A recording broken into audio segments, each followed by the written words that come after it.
Have you ever sensed that something you can't name is quietly working against you? That every time life begins to move forward, an unseen force pulls it apart just when things look brightest? If those questions make your heart tighten, stay with me. What you're about to hear isn't guesswork or superstition. It's a revelation drawn from the writings of one of the Catholic Church's most gifted mystics, Saint Teresa of Ávila. Teresa was far more than a cloistered nun. She walked the earth with her gaze fixed on heaven, a woman whose life was an open door between the visible and the invisible. She saw what others could not see, heard what human ears rarely hear, and endured spiritual experiences so intense that even today they command attention. From her own encounters came a message that still burns with power. 3 simple words that carry the force to shatter curses, lift oppression, and rebuild a broken life. Before this video ends, you will know those words and understand how to use them, not as a charm or a ritual, but as a spiritual key. If you've prayed and fought and worked hard only to watch relationships collapse, opportunities vanish, and dreams crumble before they ripen, listen carefully. Teresa's words are not a magic spell. They are a weapon revealed to a soul who had looked directly into the unseen world. She insisted that whoever has ears to hear must pay attention. Perhaps you've wondered whether there is a hidden curse at work, a quiet sabotage of your purpose. Many dismiss that idea as fantasy, but Teresa, declared a doctor of the Church for the depth of her insight, did not. She wrote with striking clarity that when a soul gives itself fully to God, it becomes a threat to hell, and hell does not stand idle. The battle is real, yet victory is possible when we know the right weapons. Among those weapons, she left one of astonishing simplicity, a phrase like a small key, able to open the most stubborn lock. Before we uncover it, we need to grasp the power of spoken words in the spiritual realm. Scripture teaches that life and death are in the power of the tongue. Teresa confirmed from experience that a single word spoken in love-filled prayer outweighs 1,000 empty repetitions.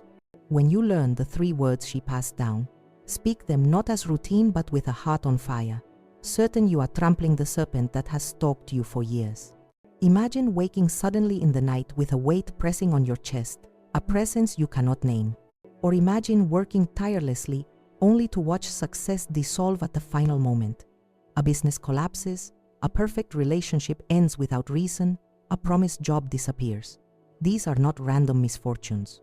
Teresa identified them as signs that spiritual forces may be resisting your destiny. She described patterns so common that many overlook them. The first is a cycle of destruction, projects that begin well but fall apart just before success, relationships that break without explanation, plans ruined at the last minute. The second is recurring disturbing dreams, nightmares of being chased, feelings of evil nearby, unrest that drains the soul. The third is sudden oppressive heaviness, entering a room and sensing the air thicken, or sinking into sadness without cause. Teresa also warned of relentless distractions during prayer. If each attempt to pray brings intrusive thoughts or an unexplained aversion to spiritual things, it signals that the enemy fears your connection with God. Finally, she noted unexplained health problems, pains that appear and disappear, extreme fatigue without medical reason, illnesses no doctor can explain. Do any of these signs echo in your life? Teresa taught that such attacks often target those with great purpose. The enemy strikes hardest where God's plans are strongest. Yet, the very fact that you are attacked means you are important in the divine design and that you have access to weapons more powerful than any darkness. You were told that you have access to weapons more powerful than any darkness.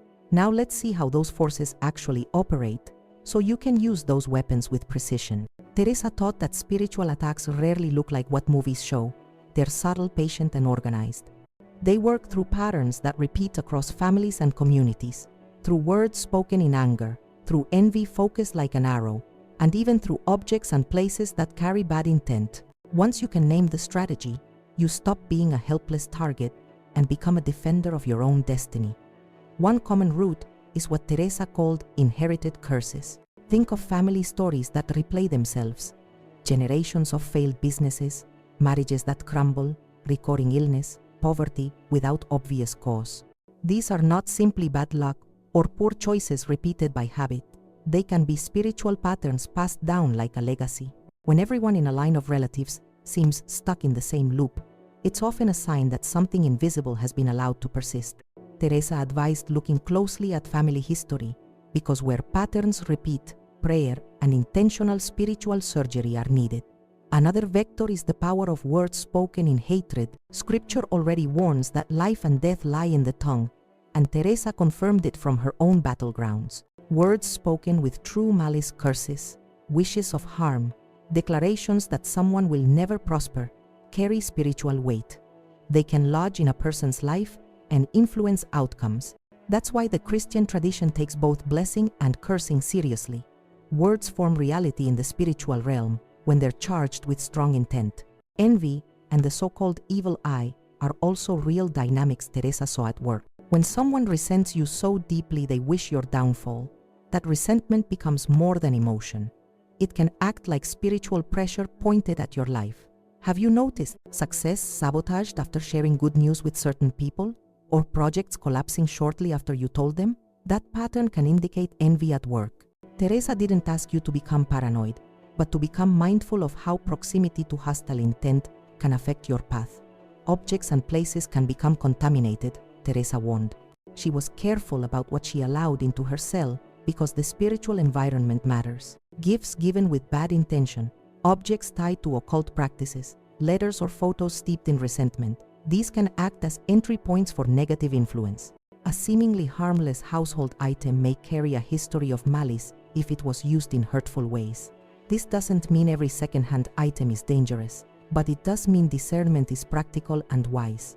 Teresa's own life shows how acute these attacks can feel. She wrote about nights of spiritual oppression when the air itself seemed heavy, a cold that no natural season explained, and whispering thoughts that fed guilt, fear, and despair.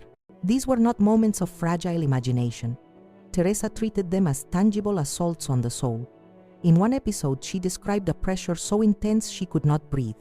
Instead of fleeing, she knelt and sought words that would anchor her. What followed changed her life. She spoke 3 words, and the atmosphere shifted as if chains had snapped. Light replaced darkness, peace returned, and the voices fell silent.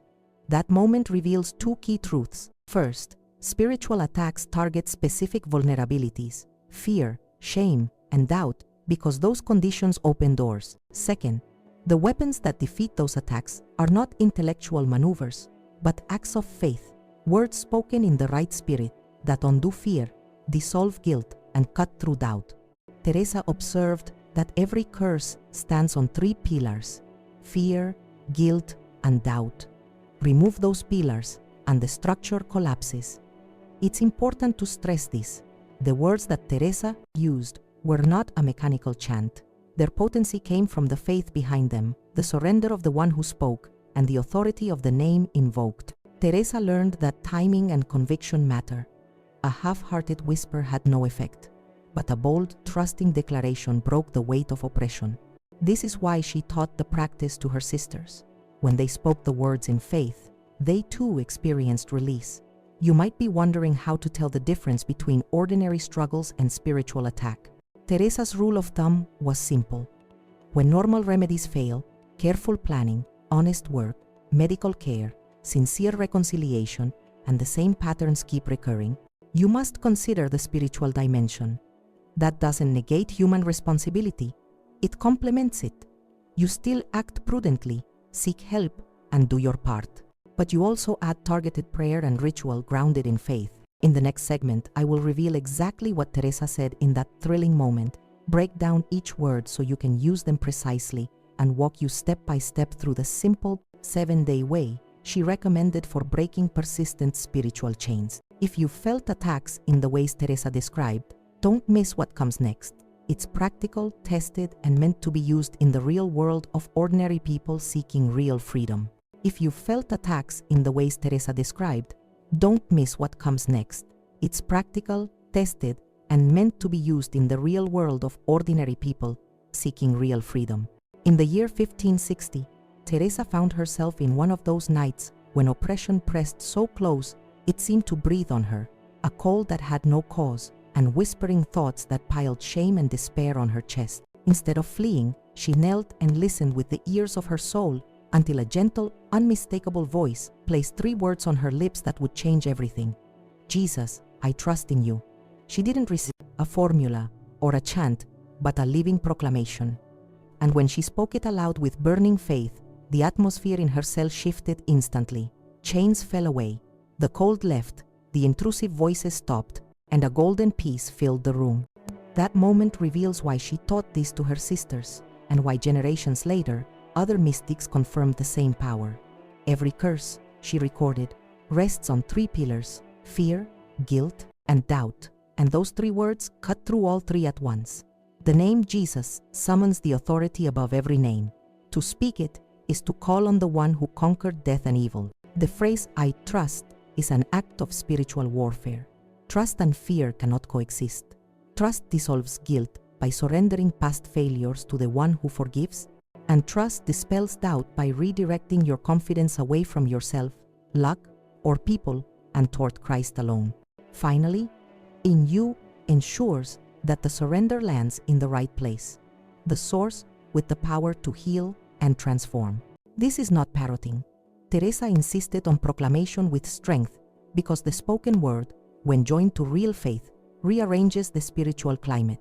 She taught practical usage too. Say those words boldly, not as a whisper, every morning as a protective shield, every night to guard rest, and at moments of oppression to break the assault immediately. She recommended touching a blessed object, a crucifix, a street, Benedict medal, a rosary while speaking, because the union of faith-filled words and sacred signs anchors the soul and helps habit form in the spiritual environment you live in. Then she offered a concrete, 7-day practice for persistent bondage. Each night for 7 consecutive nights, take a blessed object in your hands, kneel or sit with reverence. Breathe deeply 3 times, imagining God's peace entering and fear, guilt, and doubt leaving, and then proclaim aloud 3 times with full conviction, Jesus, I trust in you, followed by a few minutes of silent rest in that trusting presence, without asking anything particular, simply surrender and receive. Teresa believed that 7 days carry symbolic and spiritual completeness. Sustained trust, she taught, breaks curses that may have taken generations to form. The ritual is simple but not superficial.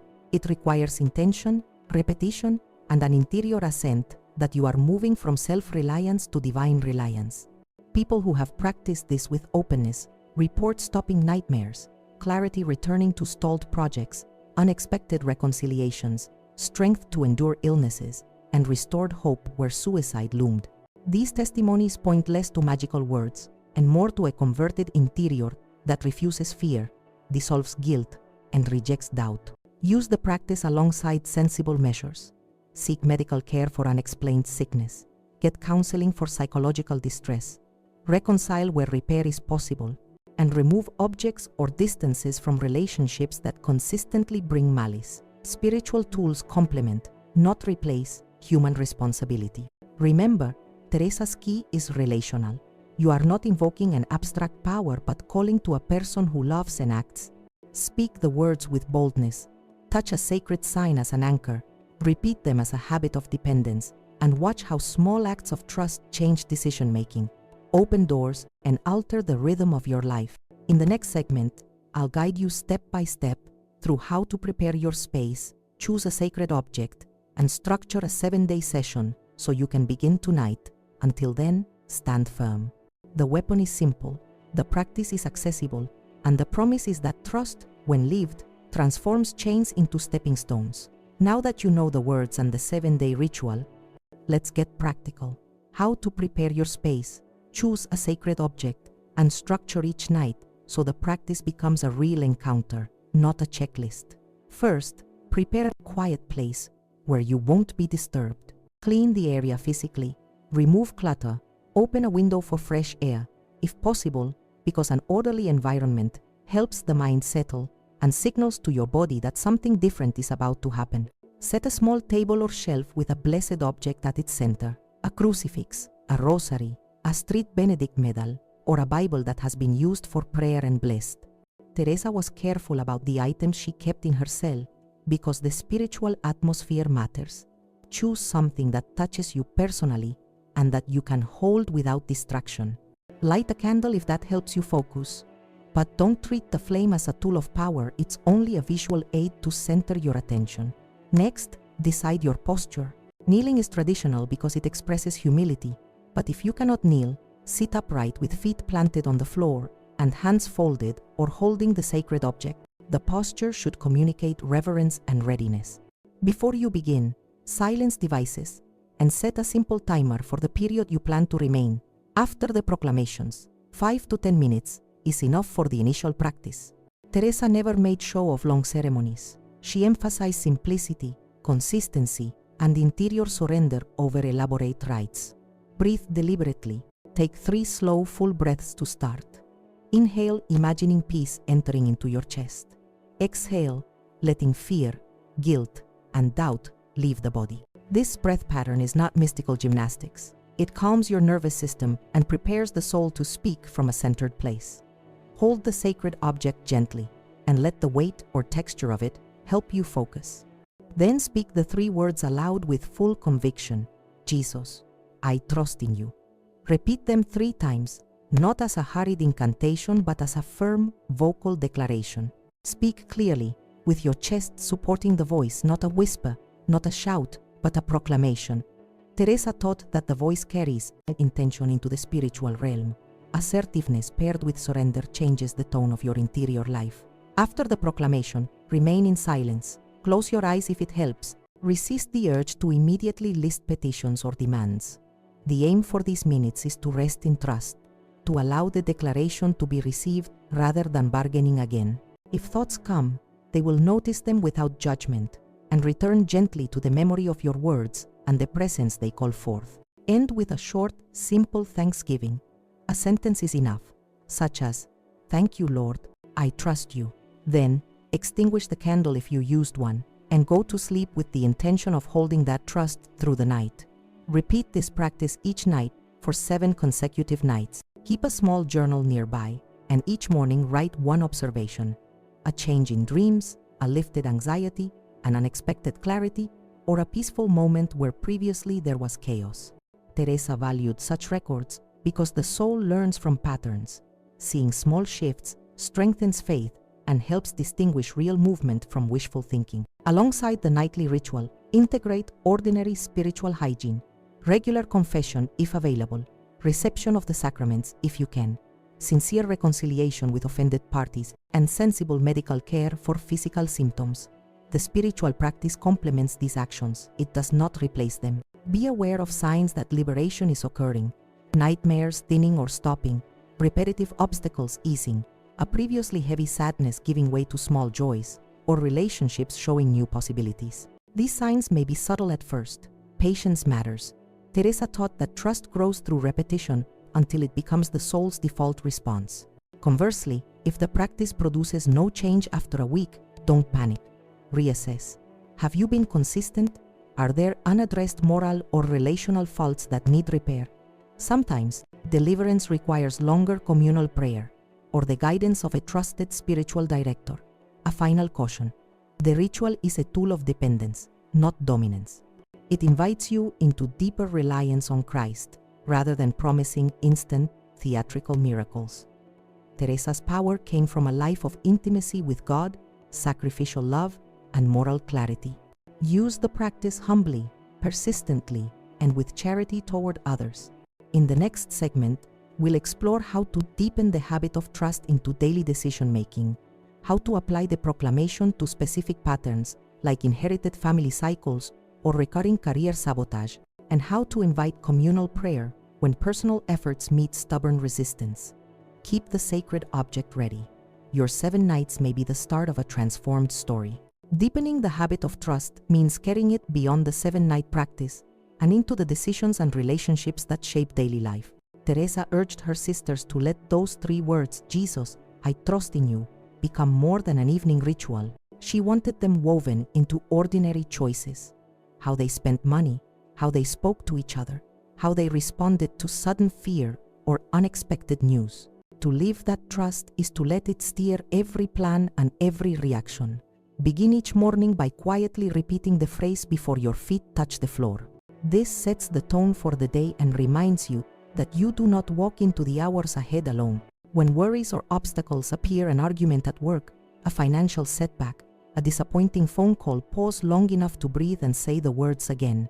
Teresa described trust as an active shield. The more often you choose it, the more reflexive it becomes, until your first instinct in stress is not panic but surrender. Family patterns often need this deeper application. Suppose you recognize a recurring thread: business ventures failing in the same way generation after generation, or relationships breaking down despite sincere effort. In addition to wise professional or legal steps, bring those 3 words into the specific story. Name the pattern aloud in prayer. Jesus, I trust in you for the restoration of my family line. This is not magical thinking. It is a deliberate act of aligning an old wound with a higher authority.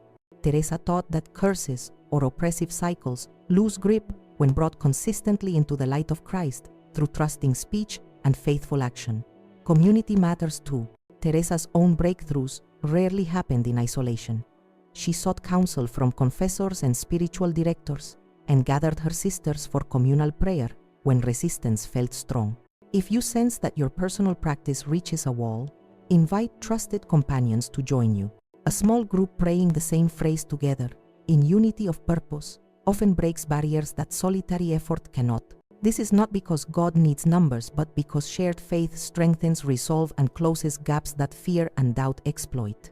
Daily trust also shows in relationships. When you forgive someone who hurt you, when you choose patience with a difficult colleague, or when you remain kind under provocation, you are demonstrating that your security rests elsewhere. Teresa believed that acts of charity seal spiritual victories more effectively than any number of private devotions. She warned that bitterness and gossip reopen doors to the very darkness you are trying to expel. Guard your speech. Let blessing, not accusation, be your default language. Physical reminders can help. Keep a small crucifix or medal in a pocket. Wear a simple cross around your neck, or place a blessed object on your work desk. Each time your eyes fall on it, quietly renew the phrase in your heart. These small cues anchor trust in the flow of ordinary hours. They are not charms, they are reminders of a relationship that sustains you. Teresa also advised examining the fruits of trust.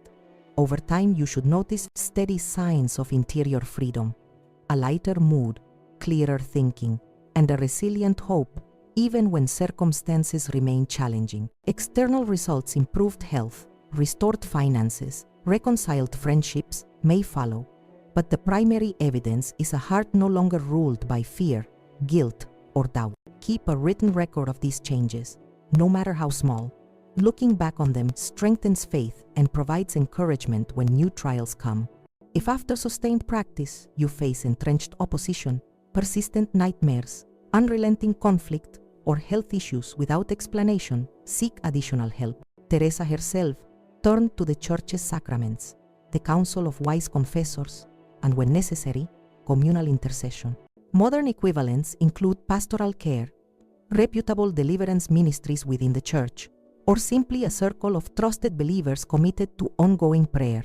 Never walk this road alone if the burden feels too heavy. Above all, remember that trust is not passivity, it is active cooperation with grace.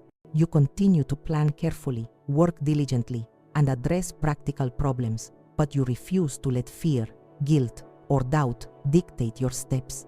That posture, Teresa insisted, disarms spiritual opposition more effectively than any complex ritual.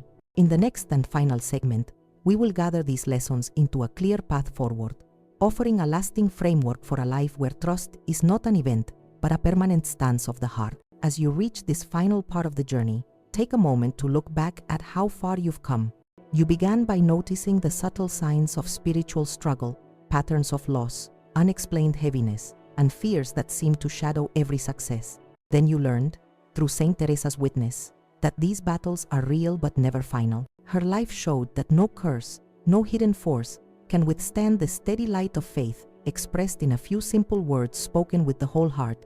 Jesus, I trust in you. Living this truth means carrying it beyond private prayer into every ordinary action. When challenges appear, a sudden setback at work, a tense conversation at home, a night of restless thoughts, you already hold the key. Speak the words aloud, calmly and with conviction, and let their meaning sink deeper each time. This isn't a ritual for emergencies only, it's a way of shaping every response to life. Teresa insisted that repeated trust transforms fear into courage and doubt into calm persistence. To keep that transformation alive, build a rhythm that supports it. Begin each morning with a brief silence, acknowledging that the day belongs to God before a single task begins. Whisper the 3 words as you open your eyes, then move through your routine with quiet awareness. At night, close with the same declaration, letting it settle the mind and guard your rest. Over time, these small habits create an inner climate where anxiety finds no foothold. Relationships, too, benefit from this steady trust. When you face conflict, listen first and speak with patience, remembering that surrender is not weakness but strength. Teresa believed that a trusting soul brings peace to its surroundings. Your calm can become a quiet invitation for others to release their own fears. In workplaces, families, and friendships, this patient confidence can mend tensions that frantic argument never could. Continue to nourish your faith through scripture, community worship, or quiet walks where you simply notice creation. Teresa often found God in the smallest details, the movement of light on a wall, the sound of a distant bell. These simple encounters remind you that trust is not confined to a church or a specific prayer time. It flows through all of life when the heart remains open. Remember also to give thanks. Gratitude seals the work of trust, turning each answered prayer and each small moment of relief into a reminder of divine care. Keep a brief record of these moments in a notebook or a digital journal. On difficult days, those pages will speak back to you, proving again that fear has already lost. Saint Teresa's legacy is clear. Lasting freedom is not a single dramatic event but a daily choice. The 7-day practice she described is a doorway.